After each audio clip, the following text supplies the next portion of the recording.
2026च्या विधानसभेच्या निवडणुकीच्या प्रचारामध्ये देवेंद्र फडणवीसांनी शेतकऱ्याचा सातबारा कोरा करण्याचं आश्वासन दिलं होतं. महायुतीनं जाहीरनाम्याच्या माध्यमातून महाराष्ट्रातल्या शेतकऱ्यांना आश्वासन दिलेलं होतं की आम्ही सातबारा कोरा करू. परंतु आज अर्थसंकल्प मांडत असताना मुख्यमंत्री देवेंद्र फडणवीसांनी जी कर्जमाफी जाहीर केलेली आहे ती तकलादू आहे, महाराष्ट्रातल्या शेतकऱ्यांचा विश्वासघात करणारी आहे. कारण या संदर्भामध्ये ऑक्टोबर महिन्यामध्ये आम्ही जेव्हा आंदोलन केलेलं होतं त्यावेळी सह्याद्री अतिथीगृहामध्ये झालेल्या बैठकीमध्ये सुद्धा मुख्यमंत्र्यांनी सातबारा कोरा करणार असल्याचा पुनरुच्चार केलेला होता. परंतु प्रत्यक्षामध्ये आज जी कर्जमाफी जाहीर केलेली आहे त्याच्यामध्ये काही अर्थ राहिलेला नाही आहे. एकतर राज्यातल्या बहुसंख्य शेतकऱ्यांचं कर्ज हे साधारणपणे 2.5 ते 3 लाखापेक्षा जास्त आहे आणि ते थकीत असल्यामुळे व्याजासकट ते आता 3.5 लाखाच्या पुढे गेलेलं आहे. असं असताना 2 लाखापर्यंतचं कर्जमाफीचा लाभ तेव्हा मिळेल जेव्हा वरची रक्कम बँकेमध्ये शेतकरी भरेल.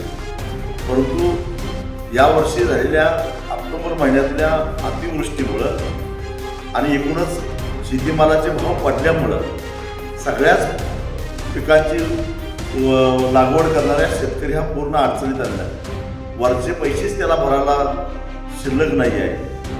तेव्हा तो पैसे भरणार कसं?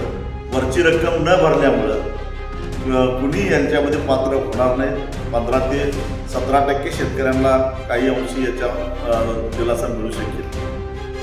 नियमित कर्ज भरणाऱ्यांचं परिस्थिती अशी आहे की ऑक्टोबर महिन्यामध्ये यांनी जाहीर केलं की आम्ही कर्जमाफी जाहीर करणार आहोत. त्यामुळे जे नियमित होते तेही थकीत गेले आणि त्यामुळे ते थकीत गेले म्हणून आता नियमित कर्जदारांच्या यादीतून ते बाहेर पडले. त्यामुळे तेही त्याच्यातून बाद होतात. आंबा उत्पादक शेतकऱ्यांची आशा होती, काजू उत्पादक शेतकऱ्यांना असं वाटत होतं, कोकणातल्या शेतकऱ्याला पहिल्यांदा असं वाटत होतं की काहीतरी आपल्याला मिळेल. परंतु यावर्षी अतिवृष्टीमुळे आणि त्याच्यानंतर पडलेल्या थंडीमुळे आंबा आणि काजूच्या बागा पूर्ण नेस्तनाबूत झालेल्या आहेत. त्या शेतकऱ्यांना याचा काहीच लाभ होताना दिसत नाही. नाशिकचा द्राक्ष उत्पादक शेतकरी असेल, कांदा उत्पादक शेतकरी असेल, डाळिंब उत्पादक शेतकरी असेल, यांनाही निसर्गाचा मोठा तडाखा बसला आहे की सगळी भांडवली गुंतवणूक असणारी शेती आहे. त्याचाही यांना काही या कर्जमाफीचा फायदा होत नाही.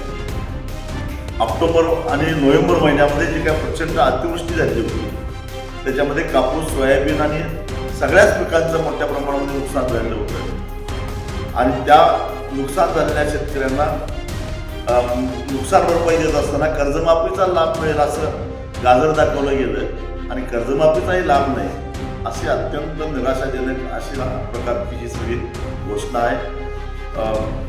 शेतीचा GDP वाढवण्यासाठी भर देणार 55,000 कोटीचं 5 लाख कोटी करणार ही जी वल्गन आहे मुळं आडातच नाही तर पोह्यात फुटून येणार.